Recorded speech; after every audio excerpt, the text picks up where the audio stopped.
A millionaire ate lunch with a homeless girl every day, and one day something amazing happened. The midday sun filtered through the trees in the bustling city park, casting soft shadows over a scene of urban vibrancy. Food trucks lined the pathways, their aromatic offerings drawing a crowd of office workers, tourists, and families. Among them was Lucas Graham, a sharp-suited young tech millionaire. He wasn't there for the food or the crowd. He sought the solitude of his daily escape, a brief reprieve from boardrooms and balance sheets. Carrying a sandwich and coffee from a nearby vendor, Lucas strolled toward his usual bench near the fountain. He paused, noticing someone had already claimed it, a young woman, disheveled but striking in her presence. Her clothes were patched and worn, her auburn hair pulled back in a loose ponytail. She sat cross-legged, carefully breaking apart a piece of bread to share with a scruffy stray dog at her feet. Lucas hesitated, curiosity piqued. He watched as she laughed softly, speaking to the dog as if it could answer her. Her voice was light but tinged with exhaustion, a strange mix that tugged at something in him. "That's not much of a lunch," Lucas said, stepping closer. The girl looked up sharply, her green eyes narrowing. "I don't remember asking for food critics today," she snapped, her tone dripping with sarcasm. Lucas couldn't help but chuckle. "Fair point," he said, holding up his sandwich. "Here, take this, no strings attached." Her gaze flicked to the sandwich, then back to him. Suspicion mingled with hunger in her eyes. "What's the catch?" "No catch," Lucas replied. "You just look like you could use it more than I can." The dog wagged its tail enthusiastically, as if urging her to accept. She hesitated, her pride battling her hunger. Finally, she reached out, snatching the sandwich from his hand. "Fine," she muttered, "but don't think this makes us friends." Lucas grinned, sitting down on the edge of the fountain. "Noted." She unwrapped the sandwich, taking a cautious bite. Her wariness began to melt as the flavors hit her tongue, though she masked it with a begrudging expression. The dog sat patiently by her side, rewarded with a small piece of bread. "So," Lucas said after a moment, "are you always this friendly, or is it just my lucky day?" She arched an eyebrow. "Says the guy offering sandwiches to strangers in the park. What's your deal, anyway? Corporate guilt? Boredom?" Lucas laughed again, genuinely amused. "Let's call it curiosity. You don't exactly blend in with the crowd." "Thanks for pointing that out," she said dryly, brushing crumbs from her lap. "I'll be sure to buy a power suit next time I hit the thrift store." Lucas leaned back, still smiling. "You've got a quick wit. I like that." The girl didn't respond immediately, her focus shifting to the dog, who nuzzled her hand affectionately. For a moment, a flicker of vulnerability crossed her face, quickly masked by her usual guarded demeanor. "I'm Clara," she said finally, not meeting his eyes. "Lucas," he replied. "Nice to meet you, Clara." "Sure," she said with a shrug, finishing the sandwich and crumpling the wrapper in her hand. "Thanks for the food or whatever." Lucas stood, dusting off his pants. "You're welcome." "And Clara?" She looked up, her expression a mixture of curiosity and wariness. "I'll see you tomorrow," he said with a grin before turning and walking away.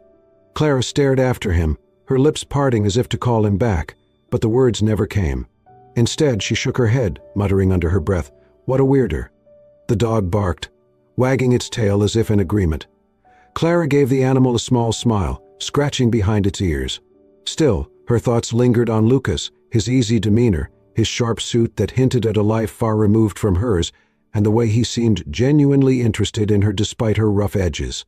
As she leaned back against the bench, the late afternoon sun warming her face, Clara allowed herself a rare moment of contentment. But deep down, she couldn't shake the feeling that Lucas's sudden appearance in her life might lead to something far more complicated than a free sandwich. The next day, the city park buzzed with its usual lunchtime crowd. Lucas strolled in, a brown paper bag in one hand and his coffee in the other. His gaze instinctively found Clara on the same bench, her dog Max curled at her feet. She was sketching something on a crumpled piece of paper with the stub of a pencil. "Back again," Clara said, not looking up. "Didn't want you to go hungry," Lucas replied, holding out the paper bag. Clara hesitated before taking it. "You're persistent. And what's in it for you, exactly?" "Maybe I just enjoy the company," Lucas said with a grin, as he sat on the edge of the fountain nearby. Clara unwrapped the sandwich, giving him a sideways glance. "You really need better standards for company." "I think my standards are just fine." For the next few days, their routine began to solidify. Lucas would arrive with lunch and a coffee, settling into easy banter with Clara while she shared the food with Max. Clara's sharp wit kept him on his toes, and her candidness was a refreshing change from the polished, guarded conversations he was used to in his high-powered world. One day, Lucas noticed Clara shivering slightly in the crisp autumn air. Without a word, he handed her a neatly folded blanket from his bag. "What's this?" she asked, frowning. "For Max," he said simply. "Figured he might need it more than you do." Clara blinked, caught off guard. She draped the blanket over Max, who wagged his tail enthusiastically. "Thanks," she murmured. "For him." Lucas shrugged, hiding the warmth spreading through his chest. "No problem." As the days turned into weeks, Clara began to open up, little by little. She told Lucas about her life before she ended up on the streets, her dreams of becoming an artist, the time she spent at art school, and the sudden financial collapse that forced her to drop out. "Life happens," she said, staring at her sketch of Max. "You think you've got it all figured out, and then the rug gets pulled out from under you. Have you tried getting back into art?" Lucas asked. Clara scoffed. "Art doesn't pay rent. Besides, people don't exactly line up to hire someone who sleeps on a bench." Lucas didn't press further, sensing the frustration behind her words. Instead, he steered the conversation to lighter topics, making her laugh with stories about work drama he fabricated to avoid revealing his true career. "So what do you do, exactly?" Clara asked one afternoon. "Office stuff," Lucas said vaguely. "Paperwork, emails, the occasional meeting." "Sounds thrilling," Clara said dryly. "You'd be surprised," Lucas replied with a grin. Their conversations became the highlight of Lucas's day.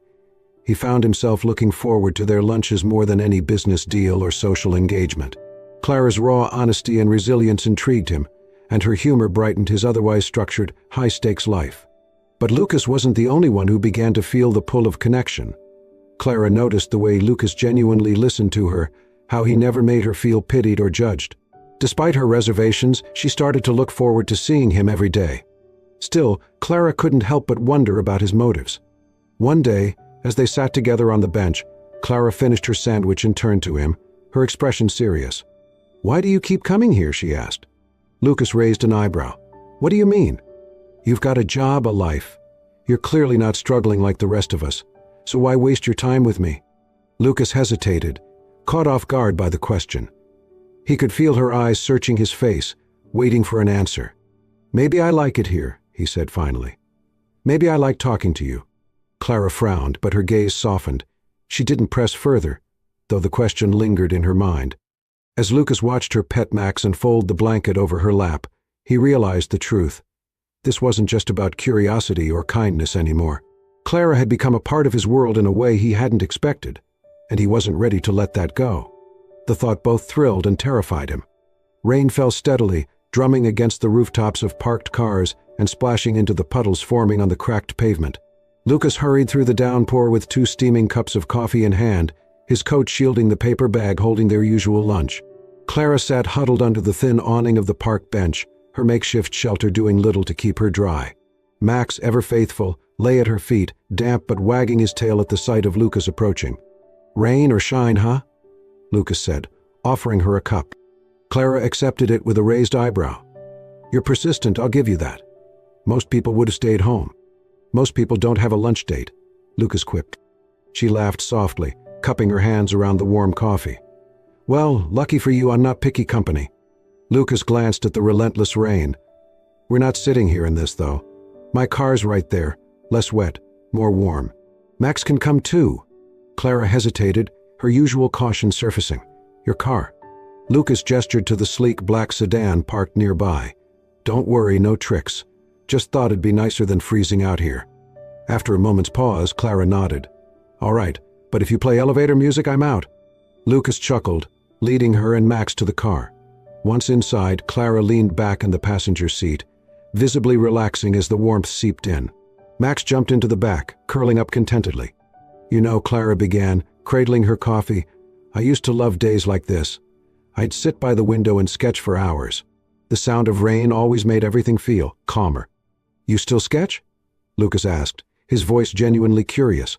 "Not as much," she admitted. "Hard to draw when you don't even have a pencil half the time." Lucas frowned. "Do you miss it?" "Every day," Clara said quietly, staring at the rain-streaked window. "I used to dream of opening my own gallery." Somewhere small, nothing fancy. Just a place where people could come and feel something when they looked at my work. Why don't you? Lucas asked.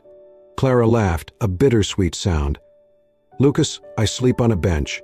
Galleries don't exactly hand out keys to people like me. Doesn't mean it's impossible, Lucas said firmly. She turned to him, her expression a mix of skepticism and gratitude. You're an optimist. I'll give you that. Their conversation lingered in Lucas's mind long after the rain had stopped and they'd gone their separate ways. That night, he made a decision. The next morning, Clara arrived at her bench to find a neatly wrapped package waiting for her. Inside was a brand new sketch pad, a set of pencils, and a small box of watercolors. A note was tucked inside. Every dream starts somewhere. A friend. Clara's breath caught as she ran her fingers over the pristine supplies. Max barked, sensing her excitement. She clutched the sketchpad to her chest, her heart full of gratitude. She assumed some kind stranger had left it for her and resolved to put it to good use. The next day, Lucas found her immersed in her sketchbook, a spark of joy in her eyes he hadn't seen before. Looks like someone's been busy, he said, sitting down beside her. Clara smiled, holding up a half-finished sketch of Max. It's nothing special, but it feels good to draw again. It's more than special, Lucas said, meaning every word. As they fell into their usual rhythm, Lucas's assistant, Olivia, happened to pass by the park. She slowed her pace, recognizing her boss sitting on a bench, chatting animatedly with a woman who appeared, less polished than his usual company. Later that afternoon, Olivia approached him in the office. Lucas, I saw you in the park earlier. Who was that? Lucas's guard went up immediately. Just a friend, he said. A friend? Olivia's tone was skeptical. She looked homeless. Lucas frowned. And? What difference does that make? Olivia hesitated. None, I suppose. It's just unusual. Lucas dismissed her concerns, but Olivia's words stuck with him. He couldn't ignore the reality of how the world might perceive his connection with Clara. The next day, Clara picked up on his distracted demeanor. Something on your mind? She asked, handing him half of her sandwich, a rare gesture from someone who didn't have much to share. Lucas hesitated, caught between the comfort of their growing bond and the secret he was keeping. Are you hiding something from me? Clara pressed, her tone light but probing. Lucas forced a smile. Me? Of course not. But Clara wasn't convinced. As she watched him avoid her gaze, doubt began to creep in. For the first time, she wondered if there was more to Lucas than he was letting on. The sun hung low in the sky as Clara sat on the park bench, sketching absently while Max lay at her feet. She had been feeling uneasy about Lucas for days, suspecting there was more to him than he let on. That afternoon, her suspicions were confirmed in the worst way possible. Clara was gathering her things to leave when she overheard Lucas's voice nearby. Curiosity piqued, she moved closer, staying hidden behind a tree. I'm just saying, Lucas. Olivia's voice carried a sharp edge. Spending all this time with her, this homeless girl, it's risky. What happens when she finds out you're not just some regular guy? Lucas sighed. Olivia, I didn't approach Clara as a project. I wasn't playing some game. I didn't want her to see me as a walking dollar sign. She's different. Genuine. Olivia's response was skeptical. But you've been lying by omission. She's bound to feel betrayed when the truth comes out. Clara's heart pounded as she backed away from the tree, her sketchbook clutched to her chest. She could barely process the sting of betrayal. Later that evening, Lucas arrived at the park with his usual easy smile, only to find Clara waiting for him, her expression cold. Clara, he started, but she cut him off. So you're a millionaire, she said bluntly. Lucas froze. Clara, I can explain. Don't bother, she snapped, her voice trembling. I heard you talking to your assistant. All this time you've been pretending to be someone you're not. Was I just some little charity case to make you feel better about your privileged life? No. Lucas's voice rose in desperation. It wasn't like that. I didn't want my money to get in the way of knowing you, of knowing the real you. Clara let out a bitter laugh. You mean the real me you decided to observe like some social experiment? Do you have any idea how humiliating this is?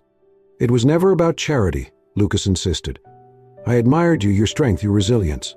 I didn't want to ruin that by bringing money into it. Clara's eyes filled with tears, but her voice stayed sharp. You think that makes it okay? You lied to me, Lucas. You made me believe we were equals, but all along you were hiding the truth. You don't understand what it's like to fight for every scrap, to wonder where your next meal is coming from. Lucas took a hesitant step forward. "Clara, I care about you. I was scared you'd walk away if you knew who I really was. And now I'm walking away because you weren't honest," Clara said, her voice breaking. "Congratulations, Lucas. You got what you were afraid of?" She turned and strode away, Max trotting after her, leaving Lucas standing alone in the park. For days, Lucas returned to the bench, hoping to find Clara there, but the spot remained empty. The thought of losing her weighed heavily on him. "I messed up," Lucas admitted to Olivia during a late-night conversation in his office. "Well," Olivia said matter-of-factly, "you've got two options: sit here and sulk, or do something about it. Show her you're not the person she thinks you are."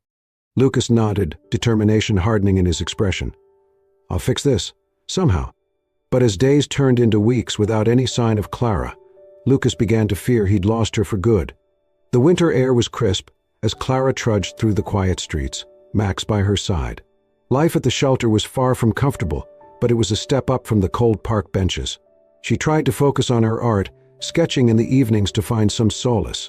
Yet, thoughts of Lucas lingered, his betrayal mixing with memories of his kindness. Unbeknownst to Clara, Lucas had been working tirelessly to make things right. Through a friend at the shelter, he discovered Clara's location. Though relieved to know she was safe, he respected her need for space and resolved to show her how much he cared in a way that honored her talent and dreams. Lucas had spent hours piecing together Clara's discarded sketches from the park. With the help of professional curators, he turned her rough, raw artwork into a stunning collection, mounted on walls in a cozy downtown gallery. The grand gesture took weeks of preparation, and now it was time. Lucas sent an anonymous invitation to the shelter, asking Clara to attend a community art showcase. Skeptical but intrigued, Clara accepted, Max wagging his tail at her side as they walked toward the gallery. When she stepped inside, Clara froze. Her sketches, every detail, every imperfection, were framed and displayed with care.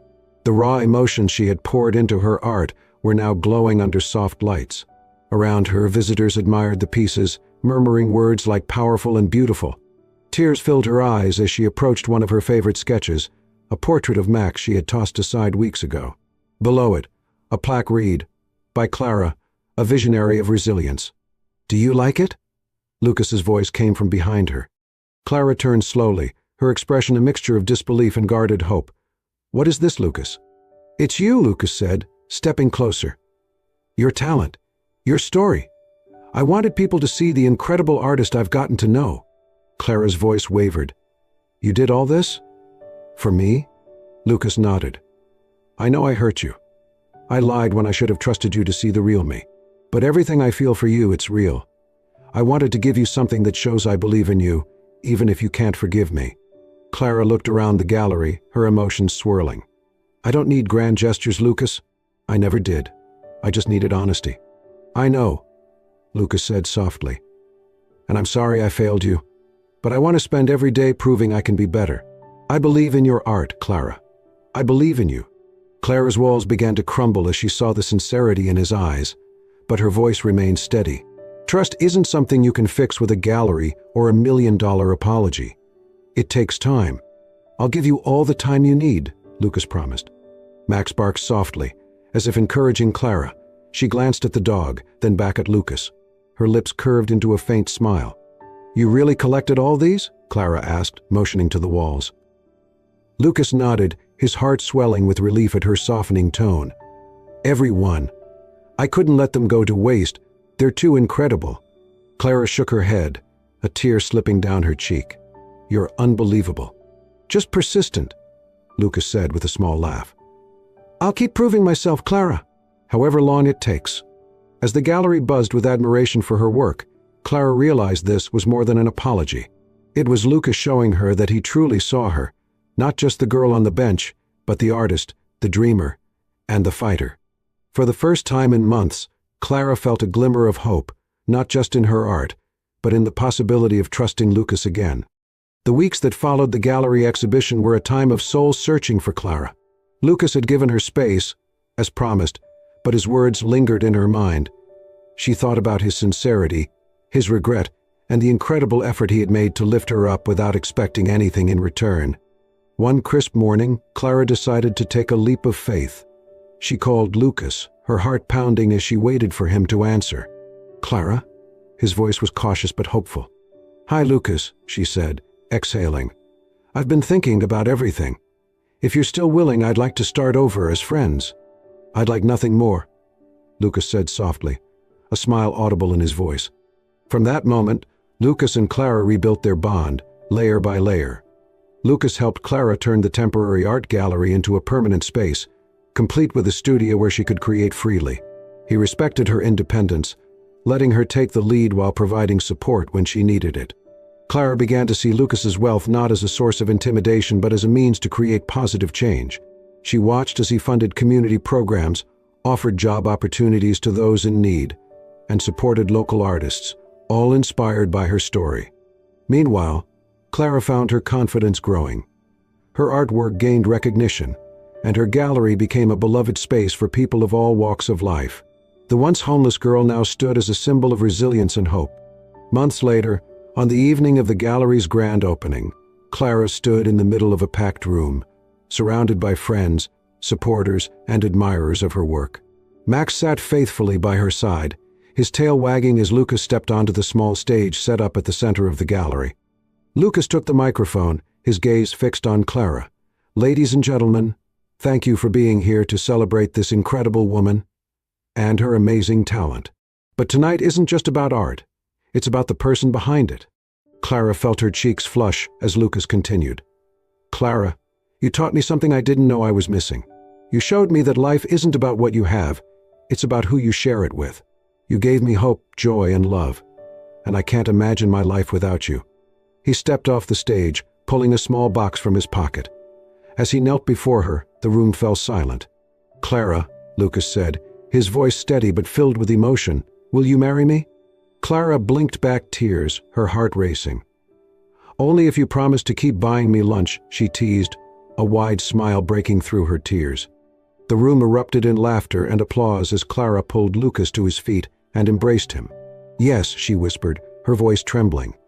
1,000 times yes. Their wedding, held months later, was a beautiful blend of their two worlds.